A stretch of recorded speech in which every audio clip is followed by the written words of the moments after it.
নমস্কার দর্শক বন্ধু, আজকের টপিকটি খুবই গুরুত্বপূর্ণ, আসুন দেখে নিন।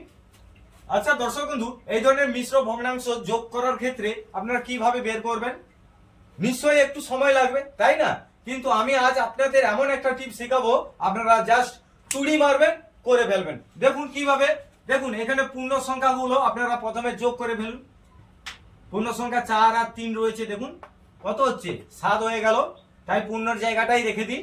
এবার আমরা কি করব, এই দেখুন হরের জায়গাটা 4 এবং 5 রয়েছে, এটিকে যোগ করে দিন, লবের জায়গায় তুলে দিন, তাহলে যোগ করলে কত হচ্ছে, 9 হচ্ছে। এবার আমরা কি করব, নিচে যে হরের জায়গাটা রয়েছে 4 আর 5 গুণ করে দিন, তাহলে কত হচ্ছে, 20 হচ্ছে। এটি হচ্ছে আসল উত্তর। আর এটা কেবল আপনাদের জন্য। দেখি কে ঝটপট উত্তর দিতে পারে। কমেন্ট সেকশন খোলা রয়েছে, আমাকে অবশ্যই জানাবেন। আর এই ধরনের নিত্য নতুন টপিক দেখতে গেলে অবশ্যই আমার চ্যানেলটি ফলো করুন, সাবস্ক্রাইব করে পাশে থাকুন। ধন্যবাদ।